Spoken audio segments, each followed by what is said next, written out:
Assalamualaikum warahmatullahi wabarakatuh. Alhamdulillahirabbil alamin wabihi nasta'inu ala umuri dunya waddin wa ala alihi washabihi ajmain. Sebelumnya, perkenalkan, nama saya Nopal Yapi Septiana. Saya adalah mahasiswa dari salah satu kampus di kota Sukabumi, yaitu Institut Kiai Haji Ahmad Sanusi, program studi pendidikan agama Islam semester 4. Pembentukan video ini adalah untuk memenuhi tugas mata kuliah media pembelajaran pada semester 4 dengan dosen pengampu, yaitu Bapak Muhammad Ridwan Fauzi. Dalam video ini saya akan mencoba membahas dari salah satu mata pelajaran di sekolah menengah atas ataupun di madrasah aliyah, yaitu mata pelajaran hadis dengan tema hadis sebagai sumber ajaran Islam. Sebelum kita ke pembahasan, kita perlu tahu dulu pengertian dari hadis itu sendiri.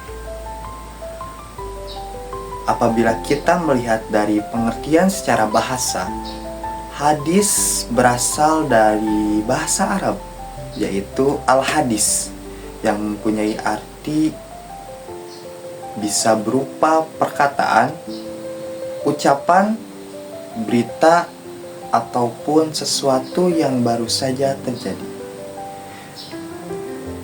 Apabila kita melihat dari pengertian secara istilah, hadis adalah segala sesuatu yang berasal dari Nabi Muhammad SAW, baik berupa ucapan, perbuatan, ketetapan, ataupun bisa juga tentang sifat-sifat Nabi. Kedudukan hadis dalam agama Islam itu hampir sama kedudukannya dengan Al-Quran sebagai sumber ajaran Islam pertama. Jadi hadis menduduki sumber ajaran Islam kedua setelah Al-Quran. Jadi hadis memiliki peranan penting dalam ajaran Islam karena sumber hukum yang pertama, sumber hukum Islam kedua setelah Al-Quran. Yang kedua, menjelaskan dan merinci ajaran dalam Al-Quran. Contohnya, seperti Al-Quran memerintahkan untuk sholat. Akan tetapi, Al-Quran tidak menjelaskan tata cara sholat itu. Nah, disinilah hadis berperan sebagai penjelas dari ayat Al-Quran yang memerintahkan sholat itu dengan tata cara sholat sesuai dengan perbuatan Nabi.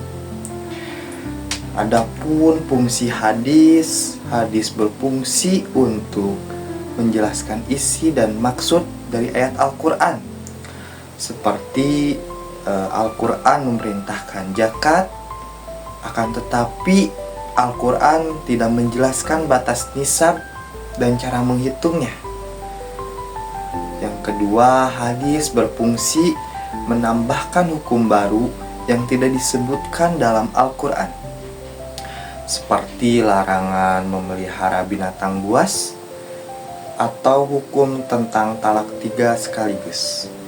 Yang ketiga, menjadi penjelas praktis teladan hidup atau uswah hasanah, karena Rasulullah SAW itu adalah teladan yang nyata untuk diikuti, seperti dalam Quran surat Al-Ahzab ayat 21.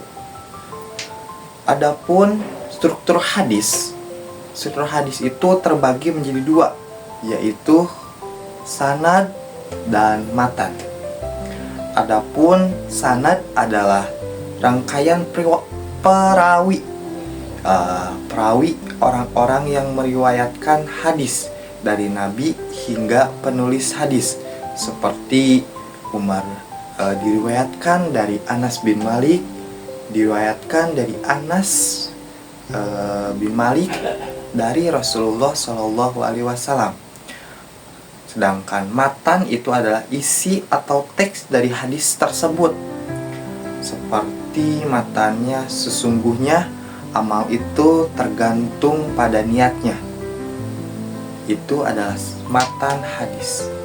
Adapun jenis-jenis hadis berdasarkan kualitasnya, yaitu hadis sahih, yang kedua hadis hasan, yang ketiga hadis dhaif.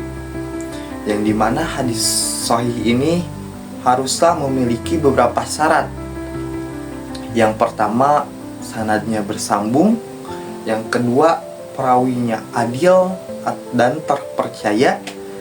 Yang ketiga, tidak bertentangan dengan hadis lain atau syadz. Yang keempat, tidak ada ilat atau cacat. Yang kedua adalah hadis hasan. Hadis hasan ini hampir sama dengan hadis sahih. Yang membedakannya yaitu dari sini perawinya itu kurang kuat dalam hafalannya, dalam kedobitannya. Dan hadis hasan ini masih dapat bisa dijadikan hujah atau dalil. Sedangkan hadis dhaif yang paling lemah daripada hadis sahih dan hadis hasan yaitu hadis dhaif.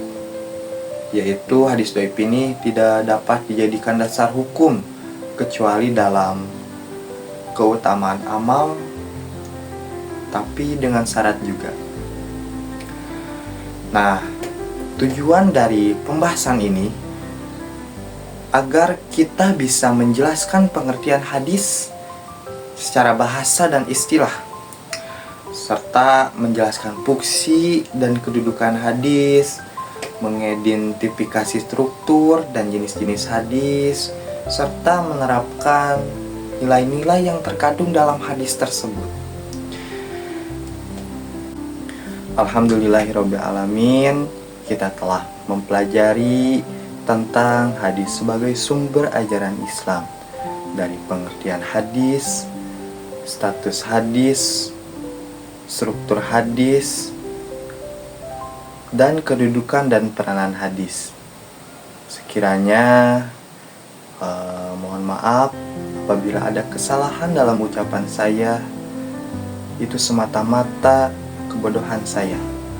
Apabila ada benarnya, itu termasuk hidayah dan taufik dari Allah Subhanahu wa Ta'ala kepada saya.